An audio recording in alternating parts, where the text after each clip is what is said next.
Hello everyone and welcome to History of the Second World War Episode 3, The Treaty of Versailles. This episode I would like to give a thank you to all of the podcast supporters over on Patreon, where as a way of expressing my gratitude, they get access to special ad-free versions of all of the podcast episodes, plus special Patreon-only episodes released once a month. Like the current series, which is a deep dive into the naval plans in America, Japan, and the British Empire before the Washington Naval Conference in 1921. If that sounds interesting to you, head on over to historyofthesecondworldwar.com/members to find out more information.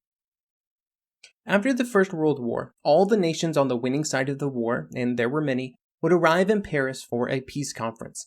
Over 30 nations would send delegations to the conference, with some ambiguity introduced by political situations around the world. For example, China would send 2 different delegations. All the delegations were coming to Paris to discuss the peace terms that would be presented to the defeated nations from the war. While the treaty with Germany is the most well-known outcome of these discussions, there were also treaties created and presented to the Ottoman Empire, Bulgaria, and what was left of the Austro-Hungarian Empire. The overall scope of what had to be accomplished in these negotiations was immense. The new nations of Eastern Europe had to be recognized, reconciled, and put on a path to sustainability. The future of the Middle East had to be determined. The fate of Germany's colonies around the world had to be negotiated. And of course, the most important treaty, the one that would be presented to Germany, had to be written.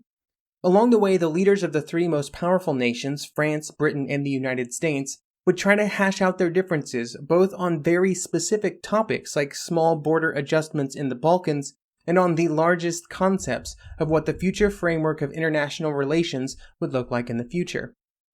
Over the course of 1919 and into 1920, a huge number of decisions would be made at the conference, some of which were good, and many of which were very ill-advised.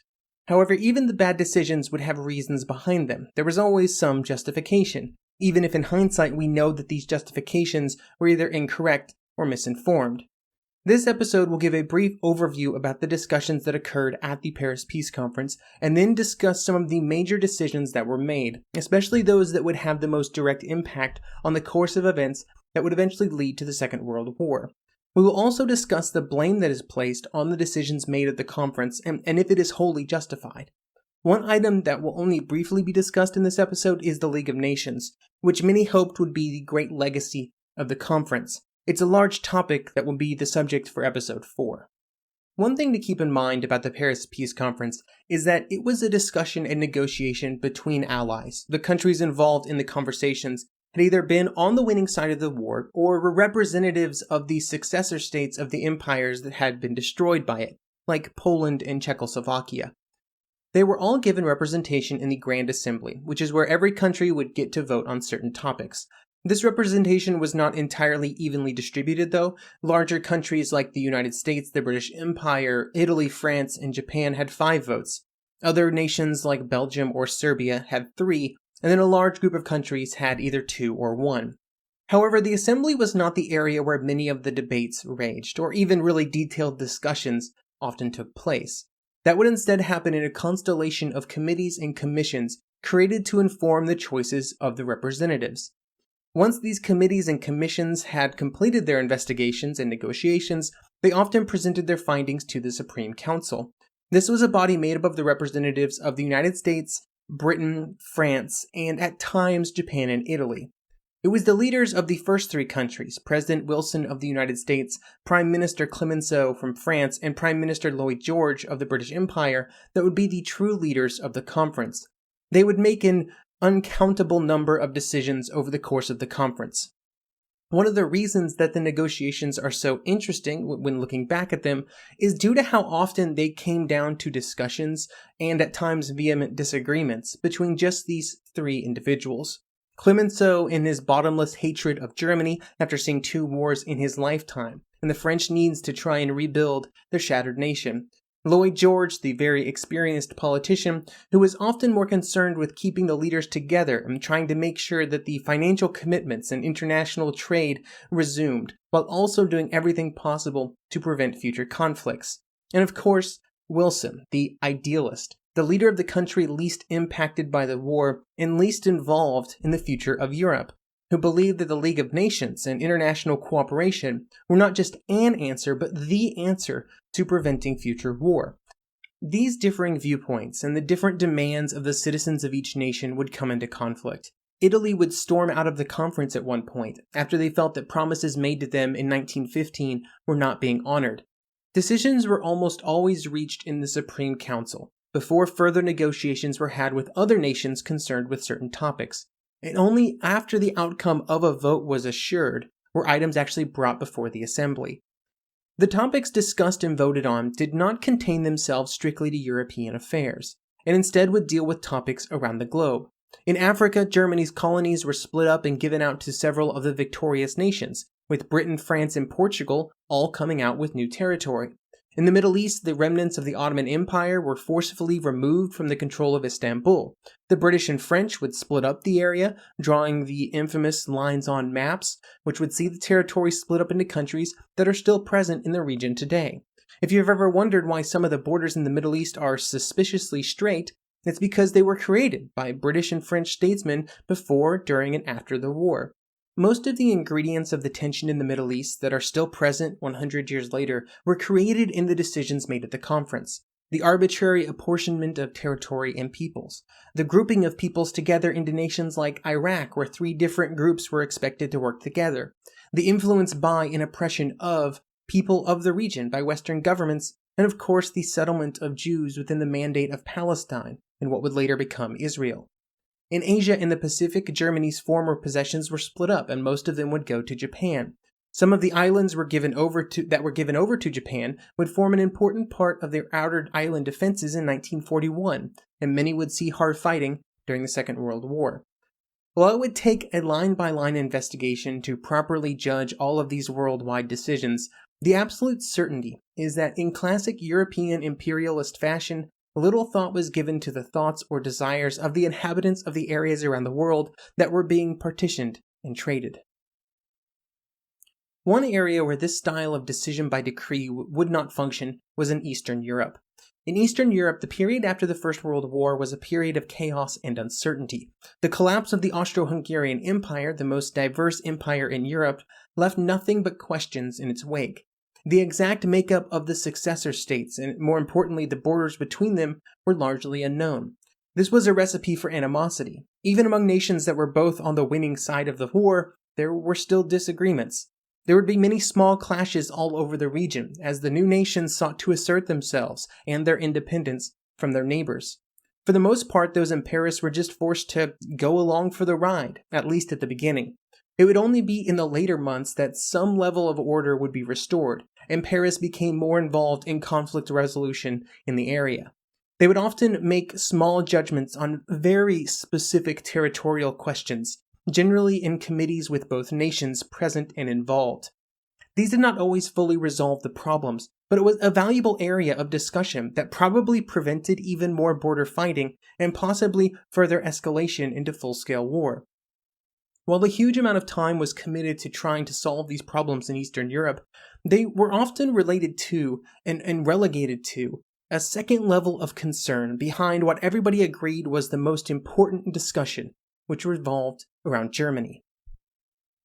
The discussions around the terms that would be presented to Germany were some of the most complicated and contentious of the conference. It was in these discussions that the different views of what peace should look like would be most directly in conflict. Wilson and the Americans favored a peace that minimized the traditional role of victors and vanquished. This would cause Wilson to often resist the more extreme forms of punishment suggested by the other leaders, and instead push more for reconciliation. In this negotiating position, Wilson often retreated to the idea that the League of Nations would resolve any problems that were created by the peace, and he would also constantly reach agreements that were in service of gaining more support for the League of Nations, even if it was the wrong choice at the time. Lloyd George and the British would be concerned primarily with preventing another war and trying to bring Europe back to its pre-war point of economic power. Britain was owed a very large amount of money by her allies in the war. For most of the war, the Allied war effort had been financed through London. However, if those large debts were to be repaid, the European economy had to start back up again, and it had to reach its pre-war prosperity as quickly as possible. To this end, Britain would often be placed in the middle ground between the Americans and the French when it came to discussions about Germany. One thing that Lloyd George carefully avoided was any situation in which the British would be committed to another fight on the continent should it occur. Finally, there were the French. And well, they went straight for the throat when it came to Germany, for pretty justifiable reasons. Most of the fighting in Western Europe had occurred on French soil, and Germany had occupied the vast majority of the industrial areas of France during the war. The French leaders wanted recompense for what they saw as an act of German aggression. Clemenceau and the French would have two goals: to get Germany to pay for what they'd done and make sure that it could not happen again. Reparations had a long history in European conflicts, including during the Franco-Prussian War, when the defeated French had been forced to pay a sum designed to reduce their ability to wage war for years to come. Those reparations payments were within the living memory of many French leaders, who had been young citizens at the time of the earlier French defeat. Now, when they were victors in a much larger conflict, they pushed for the same massive level of reparations payments, made even larger due to the scope and damage done by the war. Reparations would become sort of the key point of discussion among Allied leaders, and it would prove to be a topic that was very difficult to reach an agreement on. On one hand, there were the calculations of the cost of the war, both in terms of how much the Allied nations had spent fighting it, and then also the damages done to those countries by the war. When both of those numbers were added together, the number was astronomical. On the other side of the discussions was some understanding of what Germany could and could not pay. It was all well and good to come up with a massive number, but if Germany, a nation just as drained by the war as everybody else, could not pay it, then it would accomplish nothing and would just create future animosity. To try and balance these two concerns would be a challenge for the political leaders. For Britain and France, it was very important that the number be large enough to present to the voters at home, and this resulted in a complicated system of tiers of reparations. The top-line number was 132 billion gold marks, or 6.6 billion pounds, or 33 billion US dollars. But this was split into three tiers. A tier was 12 billion gold marks, B tier was 38 billion, and then C tier was all the rest. Most of the Allied leaders expected the Germans to actually end up paying just the A and B tiers, with the expectation that the C tier would be forgiven at some point in the future. The C tier existed strictly to inflate the number for political reasons. While this bit of political exaggeration would be in favor of Lloyd George and Clemenceau at the voting box, it would later work in favor of radical German politicians who used the full total as one of their reasons for claiming that the Western powers were evil. Border territories were another point of discussion around Germany, and these were again a frequent topic of conversations during peace processes after a European war. The assumption was that 1919 would be no different, and several areas of territory would be taken from Germany and given to other nations. Alsace and Lorraine, which France had lost during the Franco-Prussian War, were given back. Areas like Silesia, the Saar, and the Danzig Corridor were given to France and Poland. Germany was not the only nation to have territory forcefully taken from it as a consequence of defeat, with Hungary, Bulgaria, and the Ottoman Empire also forced to give up land to neighboring states. The removal of territory in eastern Germany would be the most impactful. Areas like the Danzig Corridor had been a part of Germany for centuries, since before there was a united Germany, and it was seen as wholly German in nature, even if it was largely populated by Poles. Territorial concessions were seen as a type of reparations, but it was also a way to reduce Germany's future warfighting capabilities. There were other clauses more focused on those future concerns. The German army was reduced to just 100,000 personnel. It was forbidden from having technology like tanks, aircraft, and heavy artillery. In the west, a large demilitarized zone had to be maintained in the territories along the Rhine River. And while there were many specifics, the most important thing to remember is that the type of clauses that Germany was forced to agree to were not outside the norm when compared to previous European conflicts. They were scaled up to match the longer, larger, and more costly nature of the First World War, but they shouldn't have been a surprise, and they were not totally outside the realm of reality. The final compromises made at Versailles left very few of the leaders really happy. Around the world, many people found themselves in new and confusing situations, with their colonial masters seemingly arbitrarily changing hands, or a new European colonialism being imposed upon them for the first time. In Eastern Europe, the new nations settled into an uneasy peace, with some disagreements barely settled, and the need to find a way to build and rebuild their societies, and the future seemed quite uncertain to them. In Germany, the political leaders soon found their position compromised because they were trying to comply with Allied demands, but they found themselves attacked from both the left and the right on the political spectrum, and both sides began to agitate against the agreements made in Paris, while the center parties in Germany tried to keep up with their obligations. In America, the retreat from European affairs had already begun, and eventually the Treaty of Versailles would not even be ratified by the United States Congress. In Britain and the Empire, economic normalcy would not return as quickly as hoped, and instead the future held only economic problems, which never really ended before the Second World War began. In France, the years after the war would hold only disappointment. Reparation payments would never match what was hoped. During the negotiations, Clemenceau and the French had retreated from so many positions in the search for mutual assistance guarantees and good relations with the British and Americans to prevent a possible future war with Germany. All of this would come to naught as both of France's largest allies would retreat from the European scene after the war. They also attempted to create a grand alliance with the countries in Eastern Europe, something that they would only be partially successful with and which would fall apart in the years before the next war. The legacy of the Paris Peace Conference and its resulting treaties, the largest being the Treaty of Versailles, is one of failure and colossal mistakes. There were many mistakes made at the conference.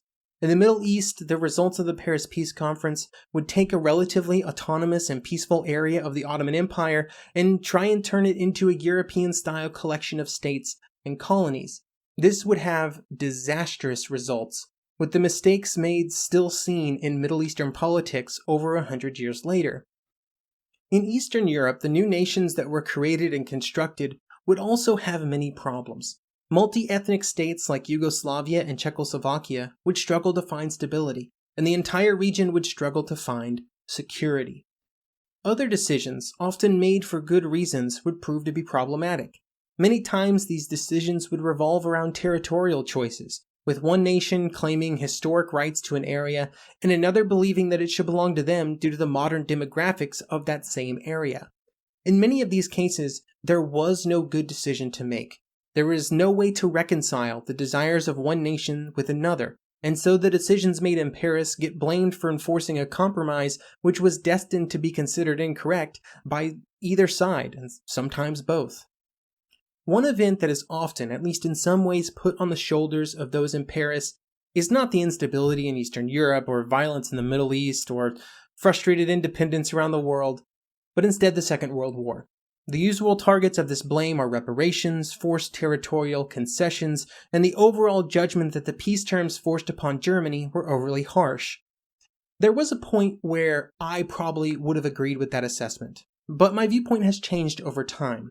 Historian Margaret Macmillan has said in the past that to pretend that the Versailles Treaty made another war inevitable is to discount the events of the next 20 years of history, to shift blame backwards onto 1919.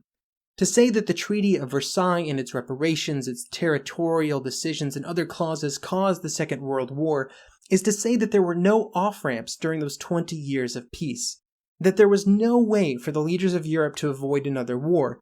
What is undoubtedly true is that the leaders around Europe, and especially radical political leaders in nations like Germany and Italy, used the treaty as an excuse for their mistrust and anger towards the powers of Western Europe.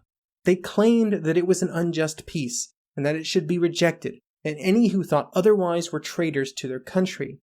They would try to take the myth of the conference, of some nations doing everything they could to destroy others in service of their own agendas, and use it as the new reality.